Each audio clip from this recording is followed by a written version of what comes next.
স্বাগত জানাচ্ছি চ্যানেল 24 এর নিয়মিত আয়োজন বিভাগীয় খবরে। ভিন্ন রকম সংবাদ নিয়ে আমাদের এই আয়োজন। আজ থাকছে রংপুর বিভাগের জেলাগুলোর খবর, সঙ্গে আছি আমি জান্নাতুল সাদিয়া। ইউটিউব দেখে বাদ্যযন্ত্র বাজানো শিখেছেন ঠাকুরগাঁওয়ের শিক্ষক আব্দুল মাজেদ। শুধু নিজে শিখেই থেমে থাকেননি, এখন শেখাচ্ছেন শিক্ষার্থীদের। এতে স্কুলমুখী হচ্ছে শিক্ষার্থীরা, কমেছে শিক্ষার্থী ঝরে পড়ার হার।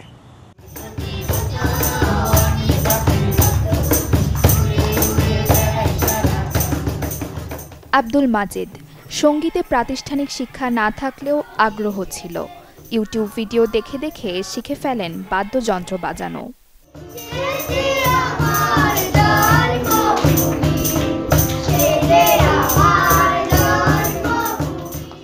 তিনি ঠাকুরগাঁওয়ের পীরগঞ্জ উপজেলার সেনুয়া সরকারি প্রাথমিক বিদ্যালয়ের গণিতের সহকারী শিক্ষক। ইউটিউব দেখে শিখলেও সাবলীলভাবে বাজাতে পারেন সকল বাদ্যযন্ত্র। শুধু নিজে শিখেই থেমে যাননি, এখন মনোযোগী হয়েছেন শিক্ষার্থীদেরও শিখাতে। সঙ্গীতের আনন্দ এখন ভাগ করে নেন শিক্ষার্থীদের সাথে। আমি মূলত গণিত শেখাই, তো বাচ্চাদেরকে আমি বিদ্যালয়মুখী করার জন্য, বাচ্চাদেরকে শিক্ষাকে আনন্দদায়ক করার জন্য এই গণিতের পাশাপাশি আমি সপ্তাহে একদিন বিরতির সময় তাদেরকে নাচ গান শেখাই। এছাড়া আমি তাদেরকে বিভিন্ন বিষয়ভিত্তিক কুইজ প্রতিযোগিতা শেখাই, বাদ্যযন্ত্র শেখায়, তাদের খেলাধুলা শেখায়। এক কথায় তাদেরকে বিদ্যালয়মুখী করার জন্য যা করা লাগে, আমি শিশুরা যা পছন্দ করে আমি সেটাই করার চেষ্টা করি। বাদ্যযন্ত্র বাজানোর পাশাপাশি শিক্ষার্থীদের নিয়ে সঙ্গীত চর্চাও করছেন আব্দুল মাজেদ। প্রথম থেকে পঞ্চম শ্রেণীর শিক্ষার্থীদের সপ্তাহে একদিন করে শেখান। গানের পাশাপাশি নৃত্য চর্চাও করেন শিক্ষার্থীরা। একটানা 9টা থেকে 4:15 পর্যন্ত ক্লাস নিতে হয় আমাদের।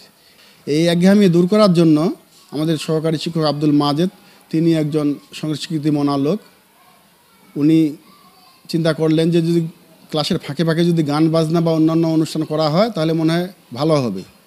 উনি বলেন যে কিছু আমার ইনস্ট্রুমেন্ট লাগবে গানের জন্য, আমি কিনে দেই। এতে দেখা যাচ্ছে যে বাচ্চারা খুব উৎসাহিত হচ্ছে। যেই ঝরে পড়া ছিল সেই ঝরে পড়াটা আমাদের একবারে জিরো পর্যায়ে এসে গেছে। বাচ্চারা নিয়মিত স্কুলে আসে এখন। ওনার মাধ্যমে আমাদের স্কুল অনেক দূরে এগিয়ে গেছে। আগে আমাদের স্কুলের উপস্থিতির হার খুব কম ছিল, বর্তমানে দিন দিন ওনার মাধ্যমেই বেড়ে চলছে। ইউটিউব থেকে এগুলো দেখে দেখে কিভাবে ইনস্ট্রুমেন্ট বাজাতে হয়, এভাবে বাচ্চারা আমাদের খুব আনন্দের সাথে পড়াশোনায় আগ্রহী হচ্ছে। আমাদের কো কারিকুলার অ্যাক্টিভিটির অংশ হিসেবে গান শেখানো হয়। মাজেদ স্যার গান শেখান, কুইজ শেখান। আমাদের রেজাল্টও প্রতিবারে ভালোই।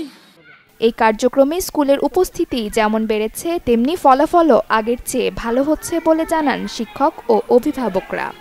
আমার এই স্কুলে আসতে খুব ভাল লাগে। আমাদের মাজেদ স্যার অঙ্ক ক্লাস নেন, আমাদের সব স্যার ম্যাডামরা আমাদেরকে অনেক আদর ভালো করে শেখান। মাজেদ স্যার আমাদের ছড়া শেখায়, পড়া শেখায়, গান শেখায়, আমাদের ভালো লাগে অনেক। আমার স্কুল খুব ভালো লাগে। এই স্কুলে আমার পড়াশোনার পাশাপাশি গান বাজনা শেখানো হয়। আমি অনেকগুলো গান পারি, আমাদের মাজেদ স্যার শিখিয়েছেন। তার পাশাপাশি আমি অনেক বাজনা শিখছি, যেমন কাহন, গিটার। জেলা প্রাথমিক শিক্ষা অফিসার জানান, সহশিক্ষা কার্যক্রম শিক্ষার্থীদের লেখাপড়ায় আরও বেশি মনোযোগী হতে সহায়তা করে। নিজ উদ্যোগে শিক্ষক আব্দুল মাজেদের এই কার্যক্রম সাধুবাদ জানান তিনি। সকল স্কুলেই বলা আছে সহশিক্ষা কার্যক্রম পরিচালনা করার জন্য, তবে সেনুয়া সরকারি প্রাথমিক বিদ্যালয়ে এই কাজটি আরও ভালোভাবে তারা করে থাকে।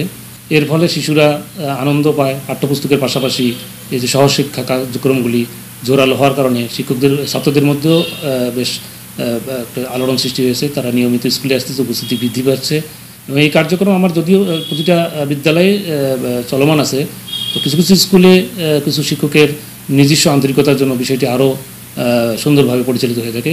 সেনুয়া সরকারি প্রাথমিক বিদ্যালয়টি তার মধ্যে অন্যতম।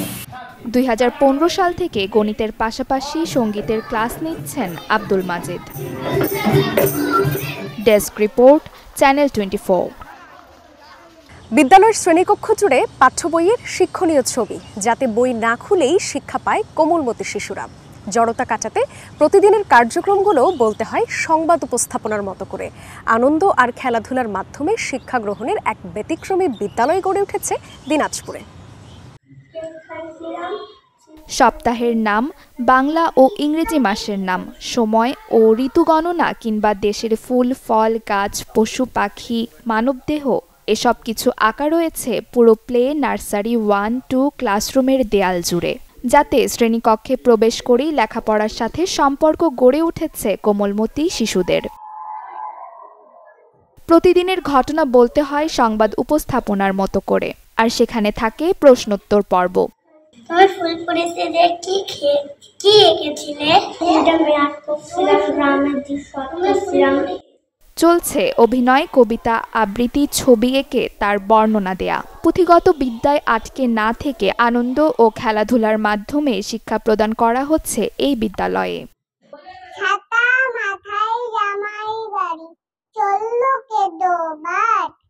চাপ প্রয়োগ ছাড়াই এমন শিক্ষায় প্রশংসা কুড়িয়েছে অভিভাবকদের। তারা বলছেন মানসিক বিকাশ সহ এমন কার্যক্রমে জড়তা কাটিয়ে উঠছে তাদের সন্তান। আমার কাছে তো খুবই ভালো, কারণ ও অনেক কিছু শিখছে পড়ায়, কিন্তু এখানে যেটা পাচ্ছে না সেটা আলাদা করে স্যারেরা ওদেরকে ধাপ করে সেই জিনিসগুলো পড়াচ্ছে। আর সব বাচ্চাদেরকেই যেন এই শিক্ষাটা পায় সেগুলো দেখ করে স্যারেরা। এই জন্য অন্য স্কুলের থেকে একদম আলাদা, স্কুলটা সবকিছু থেকে এখানে ভালো আর কি, আমাদের কাছে ভালো লাগছে। এখান থেকে আর আমার বাচ্চা আগে মোটেও শেখায়নি আমি বাসায়, এখানে আসার পর ও টোটালি আর কি মানে আগের থেকে অনেক ইমপ্রুভ করছে। আমি একটা স্কুল বুঝতাম যে যেখানে আমার মেয়ে পড়া শিখবে, পড়াশোনা তো সব প্রতিষ্ঠানেই শেখানো হয়, সে যেন একটু ভালোভাবে কথা বলতে শিখে, তার যেন মনে একটা সাহস তৈরি হয়। আমি এরকম একটা প্রতিষ্ঠান খুঁজছিলাম, এখানে এসে পড়া যতটুকু শিখতেছে আলহামদুলিল্লাহ সব প্রতিষ্ঠানের মতো সে শিখেছে, আমি বলবো তার চেয়ে ভালো শিখেছে। ওকে আমি কাগজে কলমে বাসায় শিখিনি, যা শিখছে ওই প্রতিষ্ঠান থেকে সবকিছু শিখছে। এখানে বাচ্চাদেরকে সব বিষয়ে পড়াশোনা করানো হয় এবং তাকে ডিজিটালাইজেশনের জন্য যেভাবে একটা মানব সম্পদ তৈরি করার দরকার সেভাবে তারা চেষ্টা করতেছে। শ্রেণী শিক্ষকরা বলছেন চলতি বছরই শুরু হওয়া এমন ব্যতিক্রমী শিক্ষায় এগিয়ে যাচ্ছে শিশুরা। এতে সৃজনশীলতা ও তাদের মনন বিকশিত হচ্ছে। সৃজনশীল খাতায় হচ্ছে বাচ্চারা ড্রয়িং করে এবং কিছু লেখে, সেটা ওরা নিজের ভাষায় লেখে, আমাদের কথা না, ওরা লেখে, ওরা নিজের ভাষায় লেখে। সৃজনশীল ড্রয়িংটা ওরা নিজে করে, তাদেরকে ড্রয়িংটা আমরা করে দিই না। এমন অনেক বাচ্চা আছে যারা ড্রয়িং পারে না, কিন্তু তারাও লেখার চেষ্টা করে। এবং শুরু থেকে এখন পর্যন্ত বাচ্চাদের খাতার ইমপ্রুভ দেখলে বুঝতে পারবেন আপনারা তারা কত অগ্রগতিতে আছে, এবং তাদের লেখাও ইমপ্রুভ হচ্ছে বলতে বাচ্চারা এখানে অনেক কিছু শিখতে পারতেছে। আমি যদি বলি যে বলো দেখি এটা কি আমার হাত, একটা বাচ্চাকে যখন শেখাচ্ছি এটা হ্যান্ড, কিন্তু সে যখন এই হাত দিয়ে যখন কাজ করতেছে, তখন কাজ করতে করতে দেখা যাচ্ছে যে ম্যাম আমি তো এটা দিয়ে কাজ করি, তার মানে আমার এটা হ্যান্ড। যখন আমি উপকরণ দিচ্ছি, বাস্তব উপকরণ দিচ্ছি, তখন তার ইজিলি জিনিসটা মাথায় ক্যাচ করতেছে। কিন্তু বেবি ক্লাসে স্টুডেন্টরা অন্য স্কুলে যেমন অ্যাটেন্ডেন্সটা খাতায় নেওয়া হয়, আমাদের স্কুলে অ্যাটেন্ডেন্সটা হচ্ছে মানে ইমোজি দিয়ে নেওয়া হয়। বাচ্চারা যখন স্কুলে প্রবেশ করে তখন তো ওরা অনেক হাসি খুশি থাকে, সেই জন্য ইমোজিটা স্মাইল দিয়ে দেয়। আর যখন বাচ্চারা চলে যায় তখন ওদের স্কুল ছেড়ে যেতে খুব খারাপ লাগে, সেই জন্য স্যাড ইমোজি দিয়ে যায়। শিশু থেকেই পরিপূর্ণ মানুষ গড়ে তুলতে এমন পদ্ধতি, বলছেন এর কারিগর সাইফুল ইসলাম। আর প্রধান শিক্ষক জানান আনন্দ ও খেলাধুলার মাধ্যমে শিক্ষা অর্জন করে প্রতিভা বিকশিত ও মানবিক গুণাবলী সম্পন্ন মানুষ হয়ে গড়ে উঠতে পারবে শিক্ষার্থীরা। বিদ্যায় বাচ্চারা শুধু A+ পেয়ে ভালো রেজাল্ট করছিল, কিন্তু বাইরে গিয়ে তারা কোনোভাবে নিজেকে খাপ খাওয়াতে পারছিল না। তারই বিপরীতে ছোট থেকে একটা বাচ্চাকে কিভাবে তৈরি করা যায়, তার জন্য আমরা এখানে আনন্দের মধ্য দিয়ে এবং খেলাধুলার মধ্য দিয়ে এবং সমস্ত ক্লাসের মধ্যে করিয়ে, বাড়িতে কোনো কাজ আমরা দেই না, বাচ্চারা বই খাতা কলম পেন্সিল বাড়িতে নেয় না, এইভাবে আমরা কিন্তু এই স্কুলটা শুরু করেছি। বাচ্চারা অনুকরণ প্রিয়, তারা ঠিক যেন এই অনুকরণের মাধ্যমেই তারা শিখতে পারে, আমরা সেই পরিবেশ এখানে তৈরি করেছি। এবং তারা এই অনুকরণ করতে করতেই বিভিন্ন ক্ষেত্রগুলো তারা আয়ত্ত করে। আমরা অভিভাবকরা যেটা চাই যে আমার বাচ্চাটা একটু ইংরেজিতে কথা বলতে পারুক, একটা কবিতা বলতে পারুক, একটু ছড়া বলতে পারুক, তার প্রতিভাগুলো যেন বিকাশ ঘটে, আমরা সেই পরিবেশটাই এখানে তৈরি করে রেখেছি, যাতে বাচ্চারা আনন্দের মাধ্যমে তার প্রতিভাগুলো বিকাশ করতে পারে। শুধু এখানেই নয়, সকল বিদ্যালয়ে এমন পদ্ধতি চালু করা উচিত বলে মনে করেন শিক্ষা সংশ্লিষ্টরা। Desk report, channel 24। রংপুর মহানগরীর কেন্দ্রীয় বাস টার্মিনালের পাশে গড়ে উঠেছে উত্তরাঞ্চলের সবচেয়ে বড় মাছের আড়ত, যেখানে প্রতিদিন প্রায় 5 কোটি টাকার শতাধিক প্রজাতির মাছের বেচাকেনা হয়। ক্রেতারা জানান, অন্যান্য বাজারের তুলনায় এখানে দামে সস্তা পান বলে তারা আসেন। আর বিক্রেতারা জানান, জলাবদ্ধতা সমস্যার সমাধান করে আড়তটির সংস্কার হলে বেচাকেনা আরও বাড়বে। ইলিশ, পুঁটি, মলা, শিং, কই, রুই, কাতলা, মৃগেল, কার্ফু, পাঙ্গাস, সরপুঁটি, তেলাপিয়া, বোয়াল, সিলভার কার্প, চিতল, মাগুর, সামুদ্রিক মাছ, চাপিলা, কি নেই রংপুরের টার্মিনালের পাশে গড়ে ওঠা এই বিখ্যাত আড়তে। প্রতিদিনই যেন বসে শতাধিক প্রজাতির মাছের মেলা। সকাল 10টা থেকে শুরু করে বিক্রি চলে বিকেল 4টা পর্যন্ত, আর মাত্র 6 ঘন্টায় বিক্রি হয় প্রায় 5 কোটি টাকা। এখানে একটু দাম কম, এই কারণে এখানে মাছ নেওয়া হয়। দ্রব্যমূল্যের বাজার খুব বেশি, বাইরে আরও দাম অনেক বেশি, এখানে পাইকারি আড়ত হিসাবে একটু কম পাওয়া যায়। জানা যায়, 1990 সালে রংপুর কেন্দ্রীয় বাস টার্মিনালের পাশে রংপুর দিনাজপুর মহাসড়কের কাছে রংপুর সিটি কর্পোরেশনের 54 শতক এবং ব্যক্তি মালিকানাধীন জমিতে গড়ে ওঠে এই অঞ্চলের সবচেয়ে বড় মৎস্য আড়তটি। এখানে প্রতিদিন চট্টগ্রাম, খুলনা, বরিশাল, বগুড়া, নাটোর সহ দেশের বিভিন্ন এলাকা থেকে ট্রাকে করে দেশি প্রজাতি সহ সামুদ্রিক মাছ আসে। 40 থেকে 45 জন আড়তদার প্রতিদিন দেশীয় কার্প জাতীয় মাছ বিক্রি করেন এবং সামুদ্রিক মাছের আড়ত রয়েছে 20টিরও অধিক। সাধারণ ক্রেতা থেকে শুরু করে বড় ব্যবসায়ী, খুচরা ব্যবসায়ী সবাই আসেন এই মাছের আড়তে। মুহূর্তেই যেন পরিণত হয় মিলন মেলায়। ওখানে অন্য আইটেমের থেকে অন্য বাজার থেকে কেজি প্রতি 20, 30, 50 কম পাওয়া যায়। অন্য আড়তে দেখা যাচ্ছে যে 800-900 টাকা ধারা, এখানে পাচ্ছি 600-700 টাকা ধারা। ধারায় 200-100 টাকা কম পাচ্ছি। এখানে বিভিন্ন আইটেমের বাংলাদেশের যতগুলা মাছ আছে এই আড়তে পাওয়া যায়। মনে করেন এখানে 5-7 কোটি টাকা বিক্রি হয় ডেইলি দিন। বিভিন্ন জায়গার লোক আসে, আড়তদারি এখানে প্রতিদিনে বাজার, বিভিন্ন জায়গার লোক আসে। এখানে শুধু মাছ বিক্রিই নয়, বিক্রি করা মাছ কেটে ও পরিষ্কার করে দিয়েও সংসার চলে অনেকের।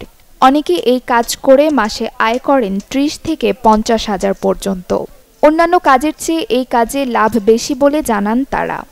এখানে আমরা ইলিশ মাছ কাটি 20 টাকা কেজি, আবার ইটা মাছ এটাও 20 টাকা পরে আমাদের কাটা এখানে। আর রুই মাছ, মিরকা মাছ এইটা 10 টাকা কেজি আমরা নেই, আয় হয়। আমরা সব ধরনের মাছ কাটি, ঠিক আছে, ছোট মাছ বাদ দিয়ে আমরা মাছ কাটি। এখানে বিভিন্ন ধরনের মাছ আছে, ঠিক আছে। আমরা হাজিরা পাই 700 টাকা, 600 টাকা, 500 টাকা হাজিরা পাই। এমন ব্যবসা সফল আড়তেও যেন সমস্যার শেষ নেই। প্রতিষ্ঠার 33 বছরেও এখনো লাগেনি উন্নয়নের ছোঁয়া। সরজমিনে দেখা যায় বরফ গলা ও মাছ রাখা পানিতে আড়তের চারদিক কাদায় পরিপূর্ণ। পানি নিষ্কাশনের নেই কোনো ব্যবস্থা। ময়লা পানিতে ভরে থাকে পুরো আড়ত, আর সেখানেই পানি মারিয়ে চলছে মাছের কেনাবেচা। আড়তের সামনে গাড়ি পার্কিংয়ের ব্যবস্থা নেই, তাই মাছ পরিবহনে নিয়োজিত ট্রাক, ভ্যান, রিকশা ও অটোরিকশার জন্য রংপুর দিনাজপুর মহাসড়কে ভয়াবহ যানজটের সৃষ্টি হচ্ছে। বাজারের কাছে নেই কোনো টয়লেট ও খাবার পানির ব্যবস্থা। বাজার অবস্থা এখন খুবই খারাপ, ভালো লোক আসতে পারে না এখানে থেকে পানি কাদা, ভালো ভদ্র লোক এখানে বাজারে পরিষ্কার কেউ ঢুকতে পারে না, কাদার জন্য কেউ আসতে পারে না। এখানে মনে করেন গাড়ি খাড়া করে আসি যে মাছ নেবে, সে পরিবেশটা কিন্তু নাই। অনেক ভদ্রলোক কিন্তু এই কারণে আসতে, আর আমাদের ভাই আসতে হবে, আমাদের পেট খায়, আমাদের কোনো বুদ্ধি কাদও নেই। সময়তে এখান থেকে পানি বন্ধ ওঠে, বৃষ্টি যখন হয় তখন এখান থেকে পানি হয়, আমরা পানিতেও কিন্তু আসি কিন্তু মাছ কিনি। আমরা কিন্তু অনেকেই কিন্তু অসুস্থও কিন্তু হয়ে যায়, আমাদের হাতে কিন্তু ঘাও হয়ে যায়। আমাদের দাবি একটাই, এই জায়গাটা আমরা ভালো চাই। আড়তদাররা বলছেন, বছরে 27 থেকে 30 লাখ টাকা পর্যন্ত ইজারা দেয়া হলেও কোনো রকম সংস্কার করেনি কর্তৃপক্ষ। এ কারণেই বেহাল অবস্থা এটির। দ্রুত আড়তটি সংস্কারের দাবি তাদের। ভাই, আমাদের রংপুরের অন্যান্য বাজারের তুলনায় রংপুরের আমাদের এই বাজারে ইলিশের দামটা তুলনামূলক কম। ক্রেতারা এসে এখানে একটু সুলভ মূল্যে ইলিশ পায়। আর সবচেয়ে বড় কথা হচ্ছে ভাই, আমাদের আড়তের অবস্থা খুবই খারাপ। এই যে কাদা নোংরার জন্য এই পরিবেশের অবস্থা খারাপের জন্য অনেক ক্রেতা আসে না। তা আমাদের যদি এই আড়তের পরিবেশটা ভালো হইতো তাহলে সর্বস্তরের ক্রেতা আমাদের এখানে আসতো এবং আমাদের বেচা কিনা এবং ব্যবসার অনেক ভালো হইতো। এটা মোটামুটি এই বাজারে বেচা কিনা কোটির উপর পার হয়, কোটির উপর পার প্রতিদিন রেগুলার। কিন্তু বর্তমান যে অবস্থা এই বাজারের, এই অবস্থা যে যদি সংস্কার করতে এই বাজারটা, এই যে পানি নিষ্কাশনের ব্যবস্থা করতে হবে যদি বর্তমানে, আর যদি বাটা যদি কার্পেট মানে ঢালাই দিয়ে যদি দিত আমাদের, মানে মেয়র আমাদের যত টাকা নিচ্ছে টোল প্রতি বছরে যত টাকা নিচ্ছে, মানে এটা কল্পনার বাইরে। আর আমার জানা আমাদের সরকারি খাতে টোল যদি নেয় তা 25% মাঠ সংস্কারে খরচ করবে। আমাদের দাবি হচ্ছে অন্তপক্ষে বিগত যে টাকাগুলো নেছে 25% ফেরত দিয়ে আমাদের মাঠটা অন্তপক্ষে সংস্কার করা উচিত। বিগত কয়েক বছর থেকে এখানে টোল ইজারা দেওয়া হয়, কিন্তু সরকারি গাড়ে 30 লক্ষ 32 লক্ষ টাকা প্রতি বছরের জন্য দেওয়া হয়, কিন্তু সরকার এই আড়তের জন্য আজ পর্যন্ত কোনো পাইকার পত্রের জন্য সুযোগ সুবিধা করে দেয় নাই। তবে রংপুর সিটি কর্পোরেশন বলছে আড়তটি সংস্কারে এখনই কোনো পরিকল্পনা নেই তাদের। Desk report, channel 24। আবারও দুধকুমারের ভাঙন আতঙ্কে কুড়িগ্রামের চরের বাসিন্দারা। ইতোমধ্যে নদীতে বিলীন হয়েছে অসংখ্য বাড়িঘর, ফসলি জমি। তাই নিজেদের বাড়িঘর রক্ষার দাবি চরের মানুষের। চর ধাউরার কুটি বাজার। দুধকুমারের পূর্ব পারে একসময়ের জেগে ওঠা চরে এ বাজার শুরু হয় প্রায় 20 বছর আগে। চরের বাসিন্দাদের পদচারণায় মুখর থাকে এই বাজার। কুড়িগ্রামের ভ্রুঙ্গামারী উপজেলার আন্ধারিঝার ইউনিয়নের চর ধাউরার কুটি সহ আশপাশের কয়েকটি গ্রাম একসময় ছিল ধুধু বালুচর। সেই চর এখন সবুজে ভরা, যতদূর চোখ যায় ফসলের ক্ষেত, গড়ে উঠেছে ঘনবসতি। আগে এই চর ধাউরাকুটি এটা আগে নদী ছিল, এখন মোটামুটি আর কি কাম জায়গা হয়েছে। বাজারটা যে 15-20 বছর হয় নাগান হয়েছে। তো এখন আবার এই নদী ভাঙান এলাকা, নদী ভাঙ্গে মনে করেন আমার খুব মানে সামনে দুর্দশা দেখা যায়। যেখানে দাঁড়িয়ে আছি তার থাকিয়ে এই পিছনেতে আমার নদী গর্ভে বিলীন হয়ে গেছিল একবার, যে এখনও ডাড়া রয়েছে। এই ডাড়া এখন যদি আবার হুমকির মুখে আছে, যদি এই দিক দিয়ে নদী বাইর হয় তাহলে আমাদের কিছু সংখ্যক লোক না, হাজার হাজার একর জমি যাবে, হাজার হাজার লোক চলে যাবে নদীর গর্ভে বিলীনে। দিগন্তজোড়া ধানের ক্ষেত, তার পাশে ছবির মতো গ্রাম। এই গ্রামগুলো হতে সময় লেগেছে 2 থেকে আড়াই যুগ। কিছুটা সুখের নাগাল পেয়েছে এখানকার মানুষরা। এর মাঝেই আবারও এই চরগুলো ভাঙতে শুরু করেছে দুধকুমার নদ। ফলে আবারও দুশ্চিন্তায় পড়েছে এখানকার মানুষ। এরই মধ্যে নদীগর্ভে বিলীন হয়েছে অসংখ্য ঘরবাড়ি, ফসলি জমিসহ নানা স্থাপনা। তাই নিজেদের বাড়িঘর রক্ষার দাবি নিয়ে নদীর তীরে দাঁড়িয়েছেন চরের মানুষরা। বর্তমান সমস্যা একটু নদীটা চাপ দিছে, এই নদীটা একটু বান হইতো, একটু মজবুত করতো, তাহলে আমরা ভালো থাকতাম। জর্দামাল গ্রামে জগা জমি সব নদীত পড়ছিল, আবার বর্তমান হয়েছে ওটা উঠছে। আবার কিছু সংখ্যা মানে টেহার মধ্যে 4 ভাগ হয়, আর বাহিরে 12 আনাটায় নদী। আমার 71-এর পর 2বার ভেঙে নদীর বিলানো হয়েছে, আবারও এত সুন্দর ফসল হচ্ছে। এই মুহূর্তে যদি আবারও চলে যায়, এই কৃষকের আর কিছু থাকবে না। রাস্তাঘাটের জন্য নগদ পিএও অফিস থেকে 2টি ত্রাণের ব্রিজ দেওয়া হচ্ছে, সেই ব্রিজ 2টাও নদীতে পড়ে যাবে, তখন যোগাযোগও বিচ্ছিন্ন হয়ে যাবে। আমার বিশেষ অনুরোধ আমার টিওনো স্যার মহোদয়, আমাদের ডিসি স্যার মহোদয়ের কাছে, প্রধান উপদেষ্টার কাছে, যেন এই উপদেষ্টা পাঠায়, যাতে এই এলাকার একটু উন্নয়ন, নদী ভাঙনের জন্য এই 2 মাসের মধ্যেই জিও ব্যাগ ফেলে একটু যেন অবরোধ করে। এ অবস্থায় নদীর তীররক্ষা বাঁধের পাশাপাশি খনন করা গেলে ভাঙন থেকে রক্ষা পাবেন নদীপাড়ের বাসিন্দারা। গোলাম মাওলা সিরাজ, চ্যানেল 24, কুড়িগ্রাম। ভিন্ন রকম স্বাদের টোপা মিষ্টি, অতিথি আপ্যায়ন কিংবা বন্ধুদের সঙ্গে চায়ের আড্ডা, টোপা মিষ্টি ছাড়া যেন জমেই না। পঞ্চগড়ের মিরগড়ের ইতিহাস ঐতিহ্যকে আরও সমৃদ্ধ করেছে 100 বছরের পুরানো এই মিষ্টি। টোপা মিষ্টি নামটি শুনতে অন্যরকম হলেও এর স্বাদ অন্য সব মিষ্টির থেকে কিছুটা ভিন্ন। ময়দা আর পানির মিশেলে তৈরি গোলাকার এই মিষ্টি পঞ্চগড় জেলার মিরগড় বাজারের জনপ্রিয় এক খাবার। ছেলে থেকে বুড়ো সবার পছন্দ এই টোপা মিষ্টি। টোপা মিষ্টি রয়েছে সোনালী ইতিহাস। শত বছর পূর্বে আন্ধারি বেগম নামের এক মহিলা বিশেষ এই মিষ্টি বাড়িতে তৈরি করে বাজারে বিক্রি করতেন। সেই থেকে এখন পর্যন্ত টোপার চাহিদা দিনকে দিন বেড়েই চলছে। এলাকা থেকে পঞ্চগড়, যেহেতু আমাদের এখান থেকে দার্জিলিং বা হিমালয় সন্নিকটে অনেক পর্যটকই আসে, ওনারা এই সুবাদে মিরগড় আসে, মনে করে যে মিরগড়ের একটা ঐতিহ্যবাহী খাবার টোপাটা নিয়ে যায়। ওরা যেমন খেয়ে মজা পায়, তেমনি তারা কিনে নিয়েও খুব মজা পায়। অন্তত বলতে পারে যে পঞ্চগড়ের ঐতিহ্যের সাথে জড়িত টোপা নিয়ে আসলাম। আর আমরা আসলে তাদেরকে আপ্যায়ন করেও মজা পাই যে না, আমরা পঞ্চগড়ের একটা ঐতিহ্যবাহী খাবার তাদেরকে খাওয়াতে পেরেছি। আমাদের মিরগড় বাজারে একটা সুস্বাদু একটি খাবার আছে, যেই খাবারটিকে আমরা টোপা বলে পরিচিত আর কি আমাদের গ্রাম্য ভাষায়। তো ওইটা বাংলাদেশের বিভিন্ন প্রান্ত থেকে, বিভিন্ন ডিস্ট্রিক্ট থেকে পর্যটক হিসেবে আসে এই মিরগড় বাড়িতে আসে। আমাদের টোপাটা খুব সুস্বাদু একটা খাবার। এটা তারা খেয়ে খুব স্বাদ উপভোগ করে এবং ওনারা বাড়ির জন্য পার্সেল হিসেবেই এই টোপাটি নিয়ে যায়। দেশের সর্বোত্তরের জেলা পঞ্চগড়ে অতিথি আপ্যায়ন কিংবা বন্ধুদের চায়ের আড্ডায় টোপা মিষ্টি না হলে চলেই না। টোপা আমরা সেই পাকিস্তান আমল থেকে খাই।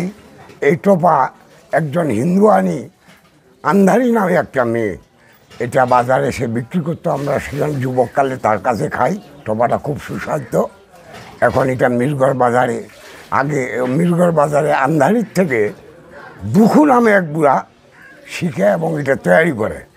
ওর কাছে খেতে খেতে তার ছেলে আইজুল নাম, সে দোকানদারি করে। অনেক দিন থেকেই বিক্রি হয় মিরগড়ে, খুব সুস্বাদ।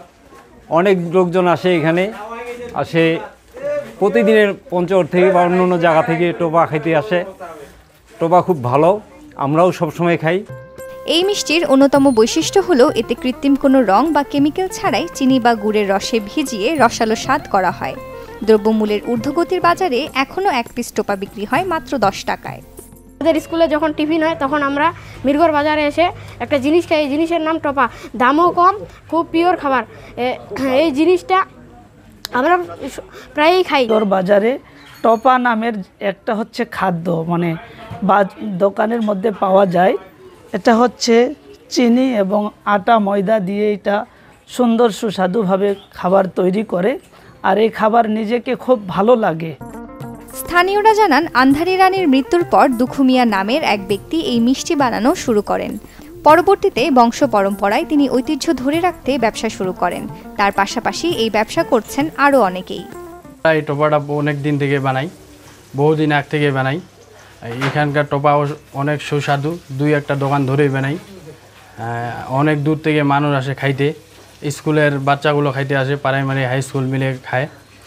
ঢাকা থেকে, রংপুর থেকে, বহু জায়গা থেকে আসে লোকজনগুলো খায়। অনেক দিন থেকে বানাই এটা আমাদের ঐতিহ্যবাহী খাবার একটা টোপা। আমাদের গুরুজনগুলো বানাইছিল, এখন আমরাও বানাই। এখন আমার বাবা অসুস্থ হওয়ার কারণে এখন এই ঐতিহ্যটা আমি ধরে রাখছি, আমি টোপা বানাচ্ছি। এখন এই টোপাতে আসলে ভেজাল কোনো কিছুই নেই, যা কিছুই আছে চালের গুঁড়া বা ময়দা এটা মিশ্রণ করে আমরা টোপা বানাই। অন্যান্য দোকান থাকতে পারে, সেটা জানে না হয়তো যে নতুন করে এই টোপাতে চালের গুঁড়া দিতে হয়। আমরা চালের গুঁড়া দিয়েই বানাই টোপা। তো এই টোপা অনেকেই আসে, আত্মীয় স্বজনরা অনেকেই বন্ধুবান্ধব নিয়ে আসে, টোপা খায়, টোপা দেখে আবার খায়, আবার বাঁধেও নিয়ে যায়, পার্সেল করেও নিয়ে যায়। পুরনো খাবার হিসেবে টোপা মিষ্টি মিরগড়ের ইতিহাস ও ঐতিহ্যকে আরও সমৃদ্ধ করেছে বলে মত এলাকাবাসীর। Desk report, channel 24। এই ছিল আজকের বিভাগীয় খবরে। আগামীকাল নতুন গল্প ও ভিন্ন স্বাদে আবারও হাজির হব, সাথেই থাকবেন।